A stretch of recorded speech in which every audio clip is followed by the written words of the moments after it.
said, nah, I smoke a room, but can't no hoe tell me shit. Cause bitch, I'm the shit.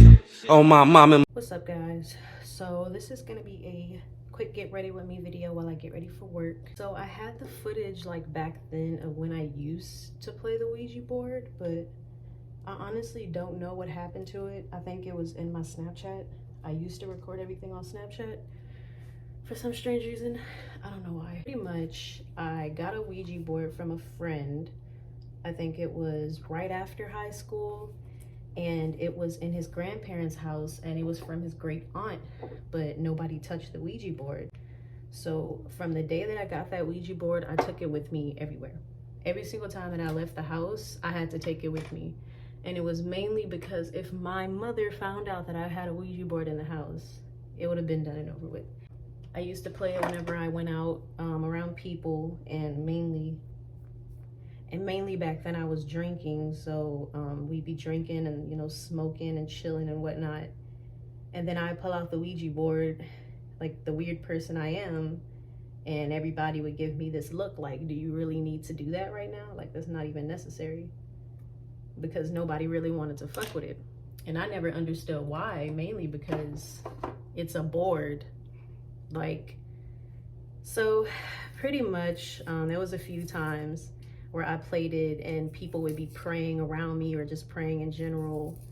And then other times, you know, people would be like, oh, let's take it here, let's take it there, let's do this and let's do that.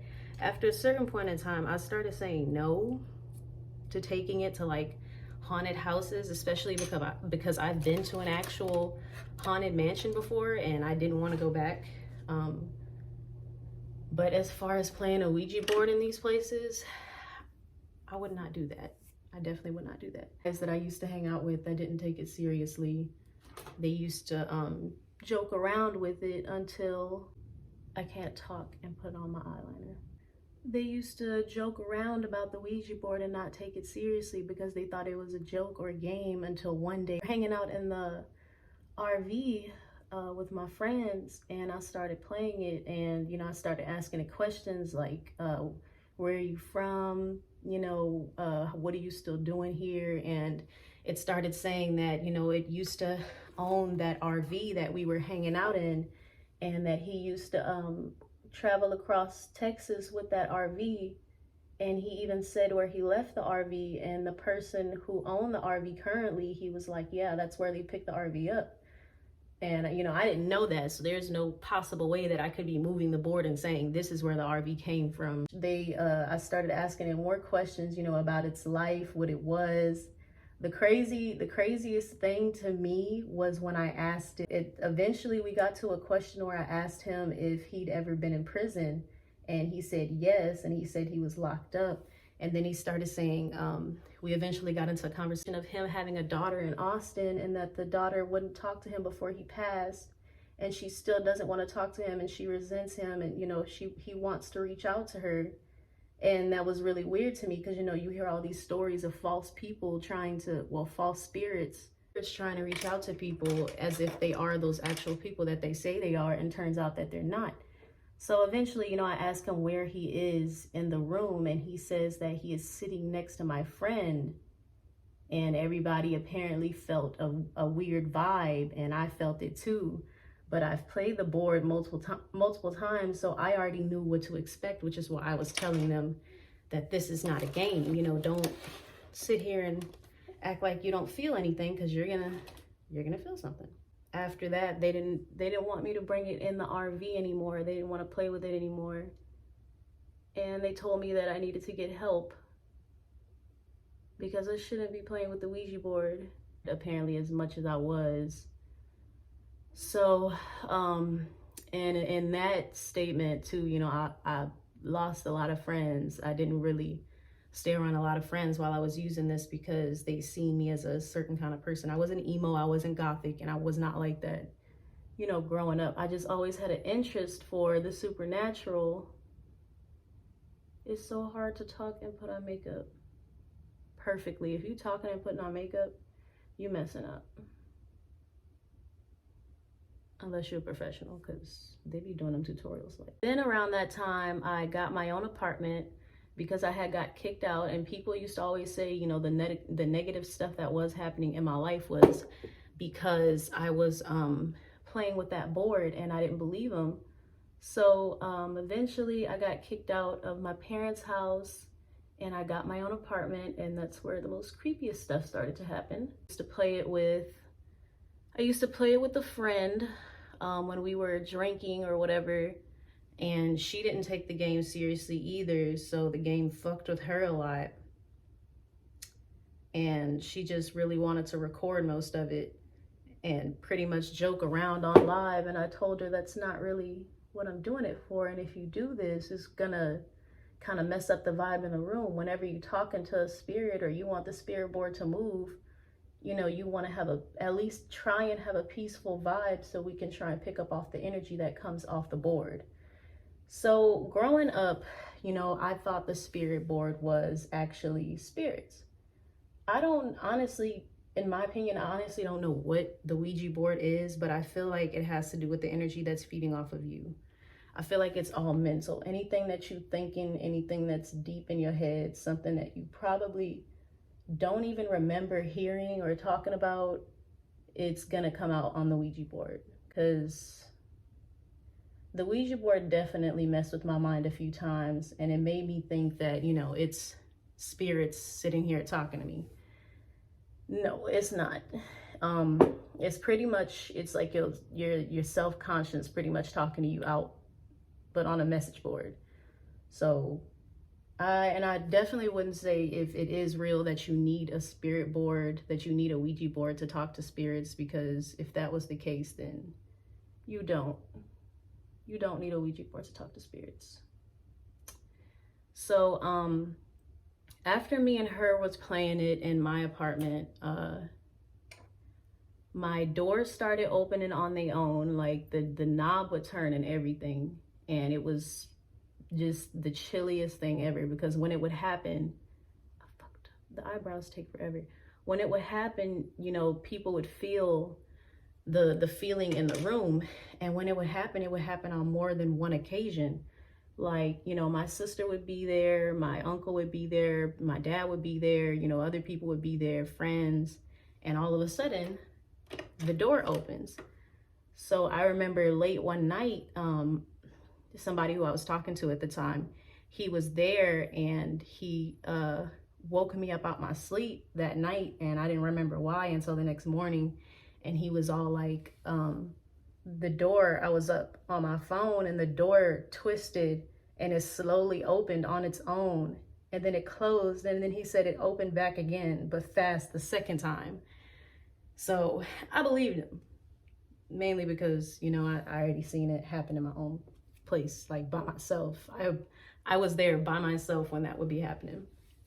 So, but I just sit there and I would just talk to whatever it is. So at that point, I'm wondering, like, what is that? Because that's not my subconscious opening the door. You know, like, I don't have secret superpowers. I don't have the secret ability to do things. Because if I did, I'm telling you, I'm one of those people who sit there after I watch a superhero movie and I'm all like a dumbass, because I really think I could do the shit.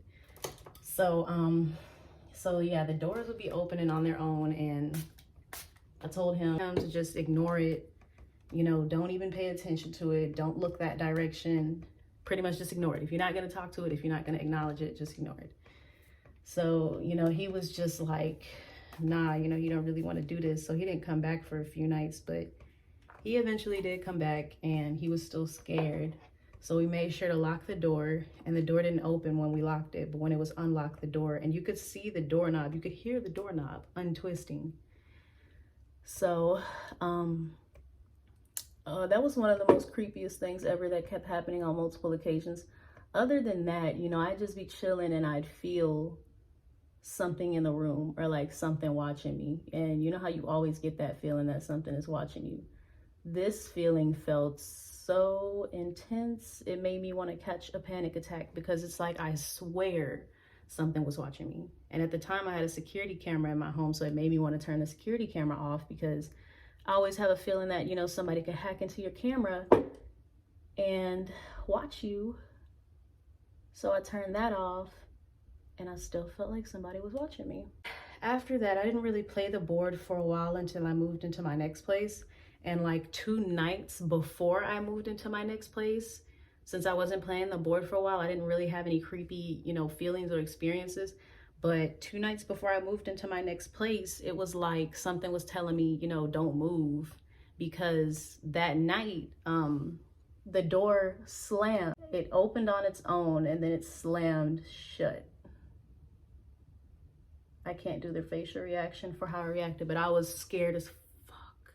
The door opened on its own and then it slammed shut, and it didn't reopen back after that, but I already knew what it was. So in my head, I was just like, I'm sorry, I'm moving. I did move. I didn't have any experiences. The door didn't open on its own. I didn't feel any type of energies, entities, but at that time, I wasn't playing the board anymore. When I moved, I didn't play the board anymore. So, and it's not that I lost interest. I feel like it's that I couldn't explain what was going on around me.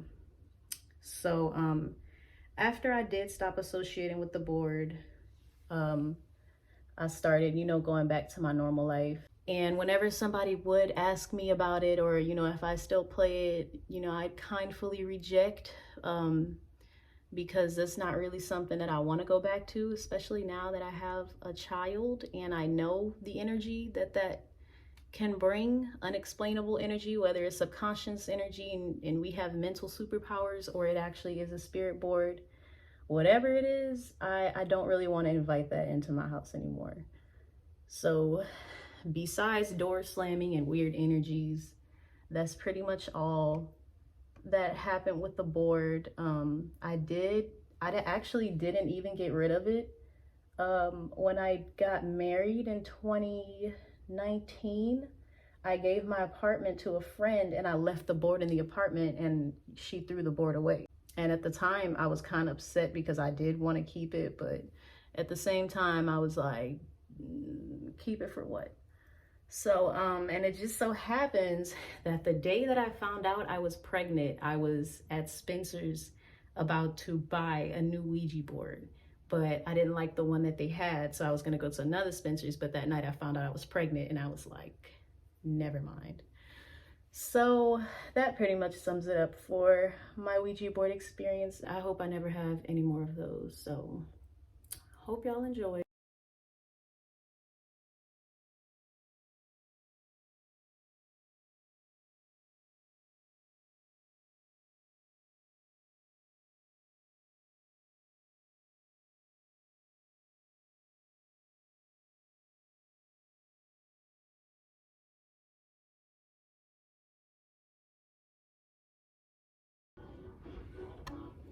So, almost done getting ready for work.